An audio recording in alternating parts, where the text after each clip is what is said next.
You're like, yeah, I like Scotch eggs and beans, and then you can have beans with your Scotch eggs. Basically, effectively, oh god, it goes from bad to worse. Anyway, effectively. Oh, damn. It always comes back to this, Nazareth. Basically, effectively, we're not having this argument. We're not doing it. We're not fucking, no.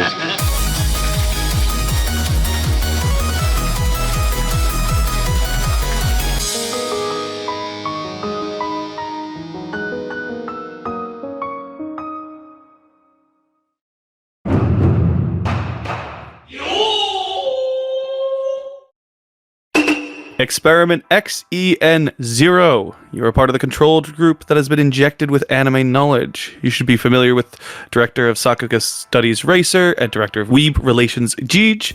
They will be assisting me in your assessment today. We will give you a series of anime concepts and you will give us a new anime idea. You'll be required to utilize at least 2 other anime examples when establishing this anime. Any questions? Can I avoid doing this entirely? No. You already signed the contract for this. And again, we'd like to thank your handler, Jiggle Physics Coordinator Nasith. You're welcome. I want to know what's jiggling, but let's move on. Don't worry. Oh, you know what's jiggling. And it ain't gonna jiggle itself. Oh my god. So, the board is looking for a comedy anime, and believe that the real failing of Bo was that its source material really wasn't popular enough. Can you give us a pitch for a pun-filled anime mocking modern anime? Pun-filled anime. Now, do you remember what that comedy show one is? What comedy show? What? Never mind. Okay. We will call it The Cutting Room Floor. That would be the best name I can come up with at the moment. The whole premise will be that... Oh my god. Okay, fine. Right. I'm in it. I got it. Right. So, it's going to be an isekai. And it's basically, you have an isekai that is a bard, but all the bard's magic is tied to puns. So every single time a pun is said, he deals, I'm going to say 10d6 worth of damage, right? To whatever he's directing his attention to. But it has to be a relevant pun. It has to be one that basically the opponent finds either super cringe or super funny. So as soon as like the opponent feels like cringe factor or comedy factor, the hilarity, then they take the 10d6 worth of damage and will probably just implode due to the overpowered nature of such an ability. The inspiration for this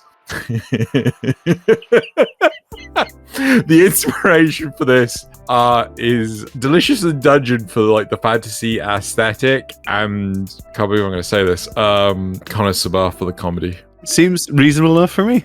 So, this one's going to be simple, real simple, because we know how much you love cars, and we want everyone else to love cars as much as we do. And we're all familiar with the classic Hanna-Barbera cartoon Wacky Races, but it needs more anime. So, Wacky Races the anime. Go. Oh my god, why? I can't tell if you know that I hate cars that much, or if fucking Nazareth set you up for this. God damn it, you bastard. I didn't write his questions. Yeah, you fucking didn't write this question. Right, so Wacky Races, but more anime. God, I can't really remember the cast of Wacky Races, so I kind of feel we need to just throw in some new cast and actually give them vehicles and everything. The thing is, like, what I want to say is quite possibly a taboo. And that thing I want to say is we have the main character from Redline. No? Okay, fine. Right, so we have... No. There No. it is. If you're gonna pause and wait, I mean, I'm gonna let you know that you hit a taboo. Yeah. Yeah. Okay. Fine. Please reveal EvilRacer's hidden taboo. Yeah. Fucking be facts. Yeah. Right. So we got Redline. Let's throw in Cowboy Bebop as well with Spike and the Swordfish. Let's throw in Gene Starwind with the Outlaw Star. Let's throw in Ryoko with Ryoki. Let's throw in Hiro Yui with Gundam Wing. One of these things is not like the other. And for shits and giggles, let's throw in the Free Run.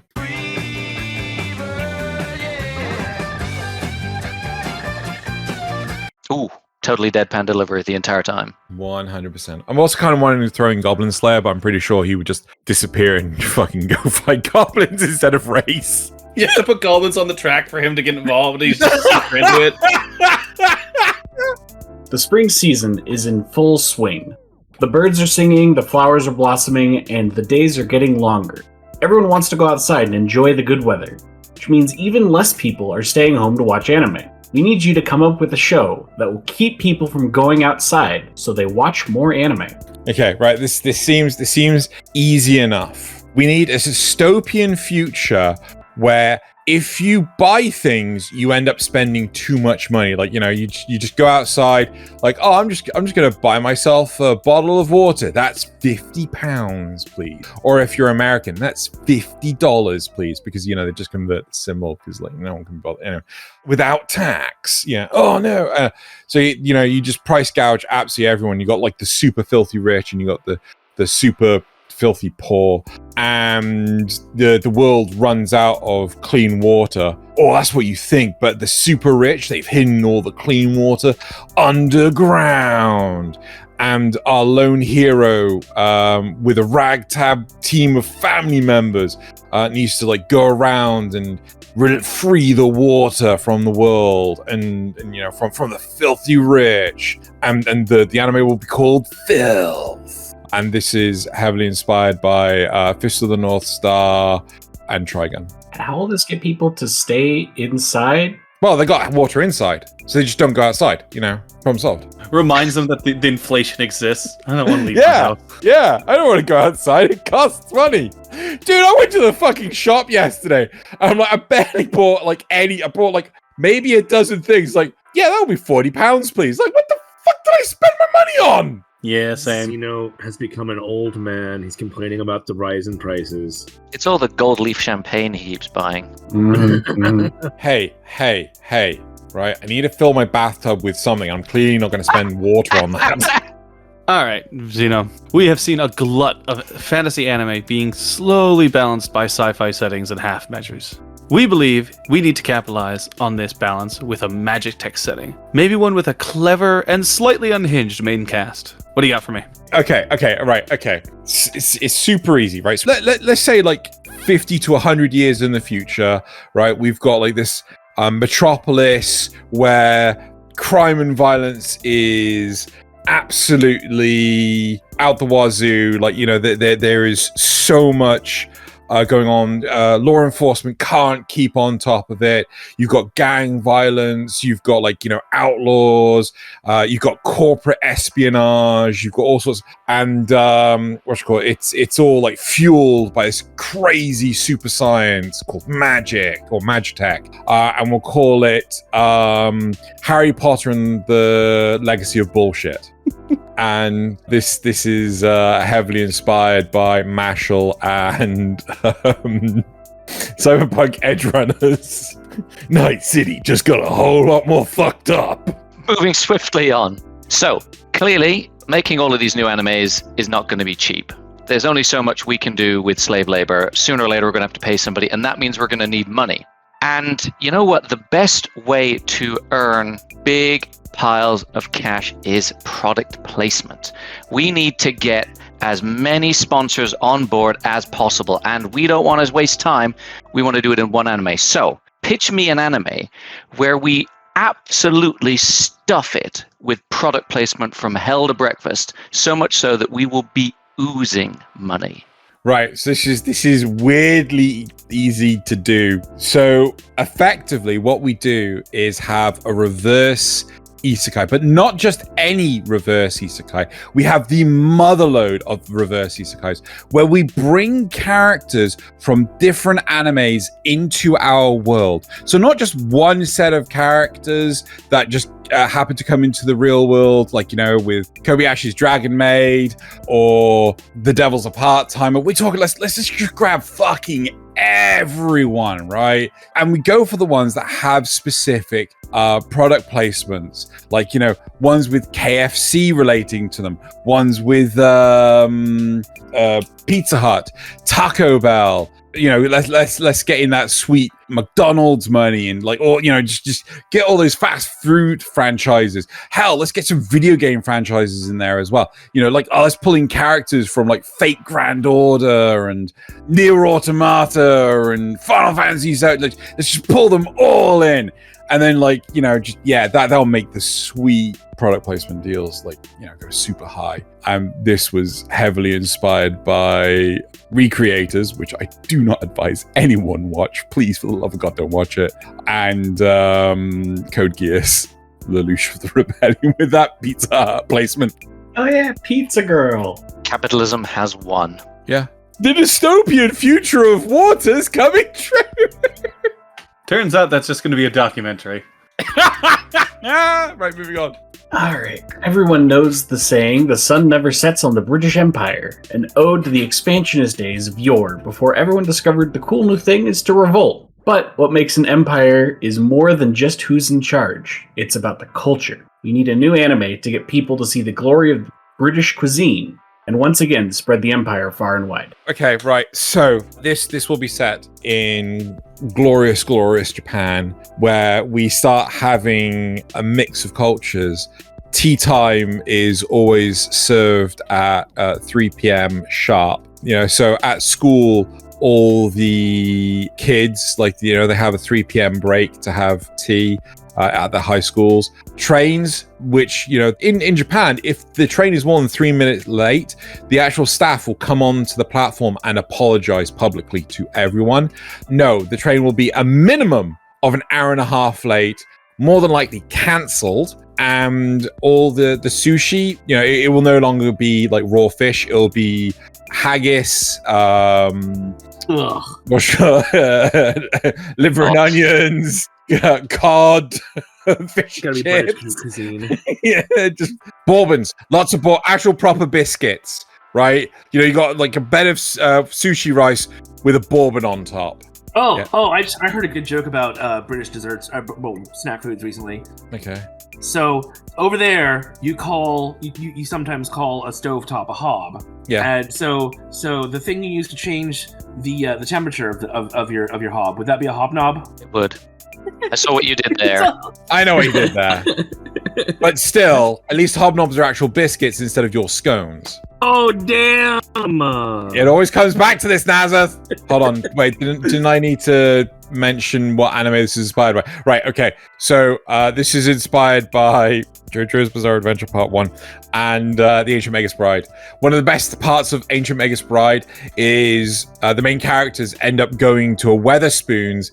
You get to see like a shot of outside, and they have like the menu, which is, typically outside a pub and things in the UK that have like one food item, but they actually put like the full menu on there in the anime, and the last item is just beans. It's just like, beans normally goes with other stuff, not just on its own. And like they ordered Scotch eggs, right? And there was like 8 Scotch eggs on the plate. Like, we like Scotch eggs, but not that much. I like them that much. Well, you see, they gotta list the beans separately, so you can order beans with anything else. You're like, I'd like Scotch eggs and beans, and then you can have beans with your Scotch eggs. Just imagine, like, instead of miso soup, it's just... No, instead of natto, it's just baked beans. Oh, God. It goes from bad to worse. Anyway. Right, I'm going to try and blitz through this as quick as possible so we can finish the show. Right, all money goes to the editors. If there's any extra money, then that will be spent on other video ventures, which ultimately goes to the editors. Currently, the funds just fall shy of paying for 2 episodes a month, which means the rest comes out of my pocket.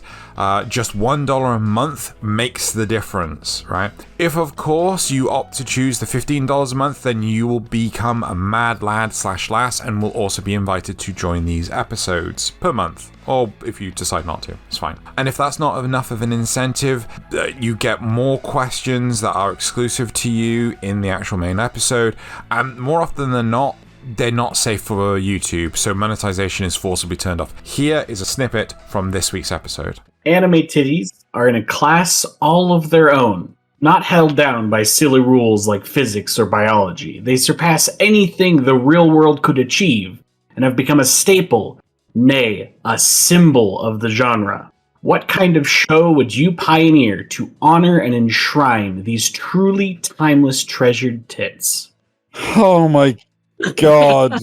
This is a special one. So, if you're incentivized, please go into the description where you'll find a link, or manually go to patreon.com/Xenogelion to support. Now on with the show. Alright. Xeno, as you may have gathered, this experiment is a replacement for AI generation, after the lawsuit Toei gave us from the last time we tried this. But we still want edutainment anime. So give us edutainment anime about AI. Let me just boot up my local open large language model to fucking...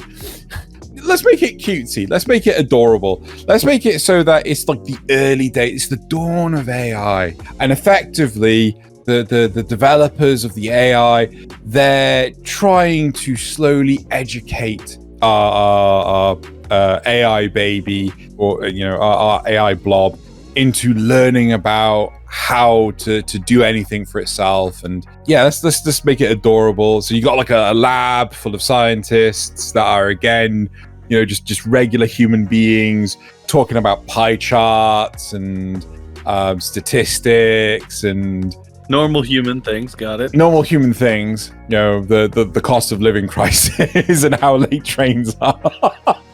And they're just slowly educating this baby AI, and it's just cute, laid back, and adorable. And the two anime that inspire this, one of them was Science Fell in Love, So I Try to Prove It, which is like a dumb, fun rom-com. And the other one is Hamtaro. Okay, so pitch to me an anime where men technically exist. We know men technically exist. And, they're referred to, they're mentioned, whatever it is. But somehow we never see any. Why? Don't know. But it's a thing anyway.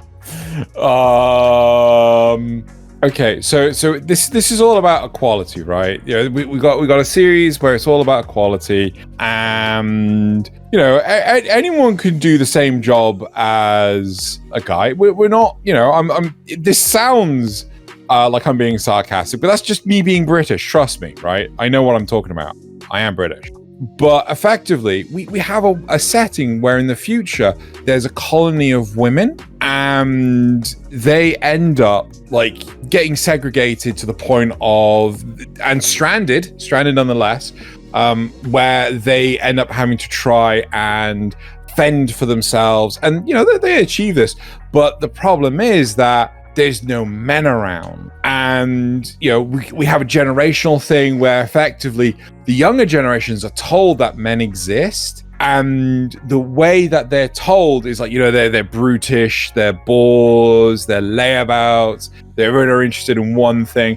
But the younger generations, they have no frame of reference whatsoever, and come in our lone male protagonist, no, not protagonist, antagonist, right? Where all the girls are trying to work out what he is, not realizing that he's actually a god, yeah? And they're just trying to preserve their culture, their way of life and everything. And don't ask me how there's multiple generations, it just works, yo. And this is heavily inspired by Saber Marionette J and Sailor Moon for some reason. I should have gone Calcaptor Sakura. All right. R&D recently brought to my attention that possibly the reason we haven't been getting the engagement numbers we want is because there simply aren't enough people out there. The global birth rate is declining, so there isn't any fresh blood to expose to anime. Quick, Xeno, what show would resolve this crisis and make reproduction great again? Oh my god, what the...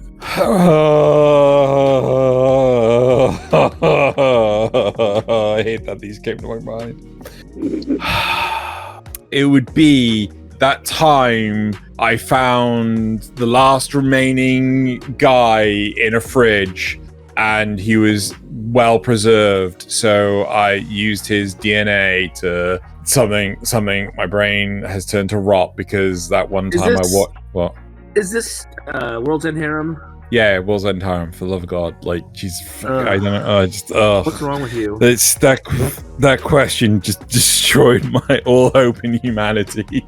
Yeah, so World's End Harem is one of the thing, but we need to make it so that so this is what we do. Oh my God, right? So we don't revitalize the guy. We just use him as fuel, right? For what's called the first male offspring, right?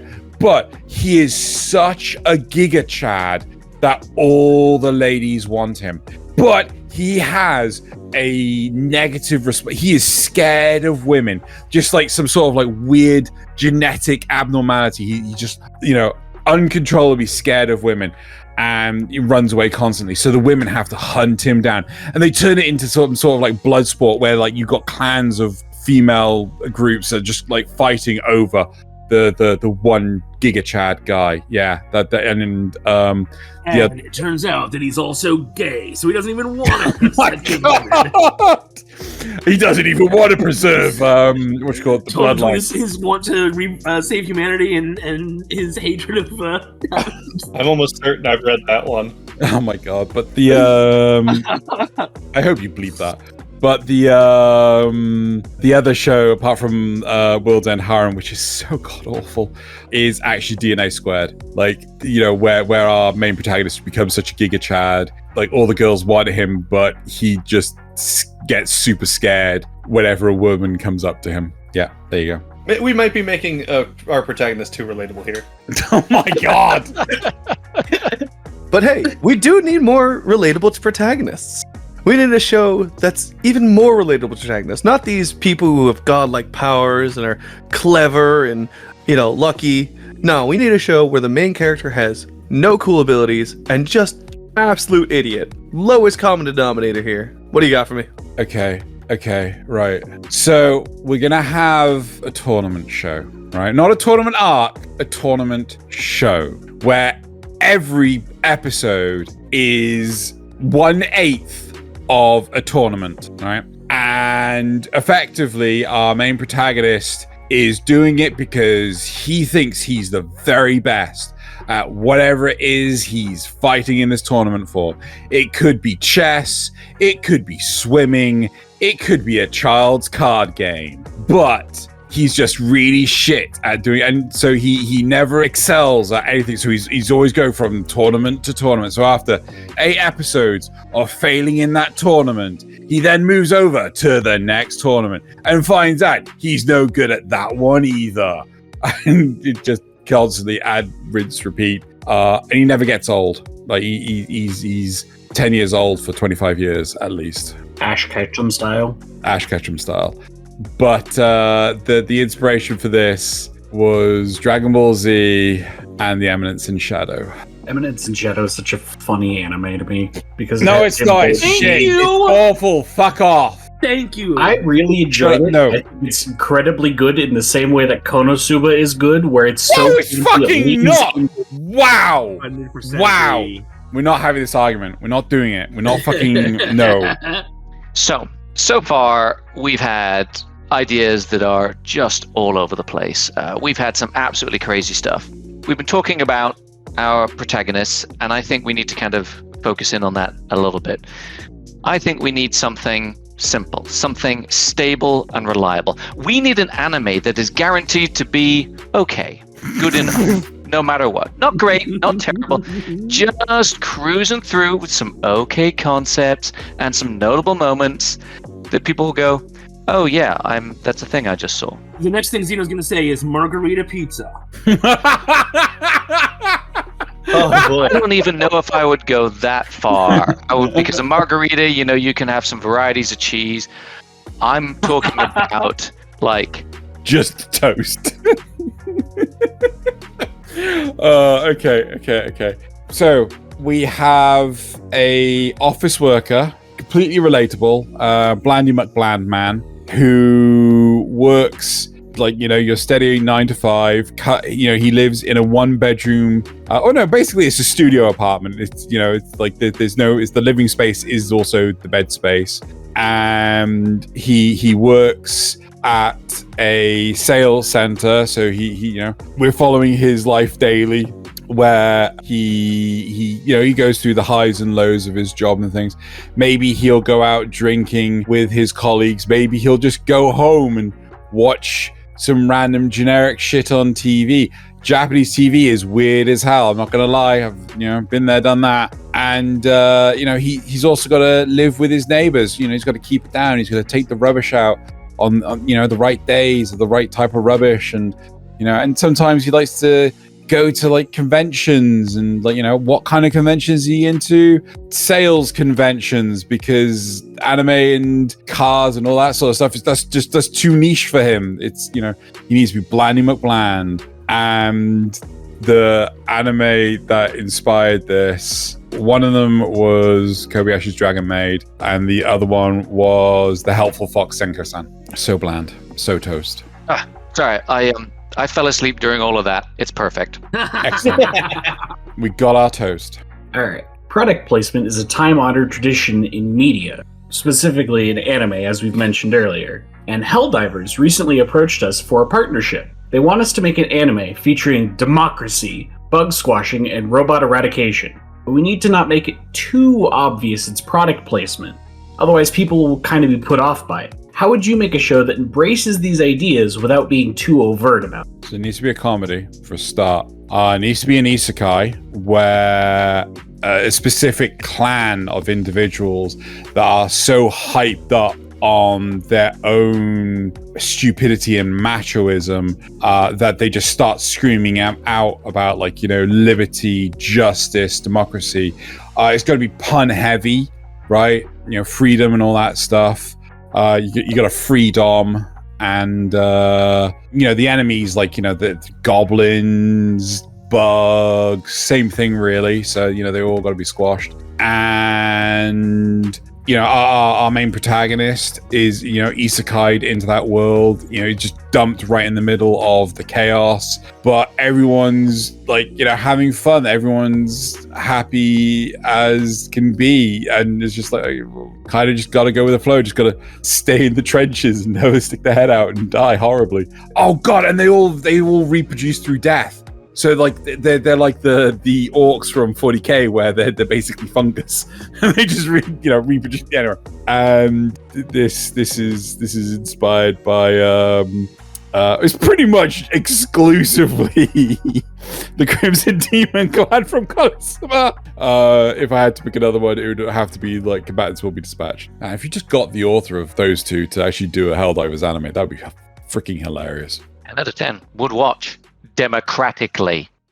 I think that concludes our examination. You've given us some concerning results, but that's to be expected of the leftovers. Please return this one to its vat for the next test. I feel I need a psychiatrist, psychologist. I don't know. I need to be studied at least. We have a lobotomist if that helps. That helps.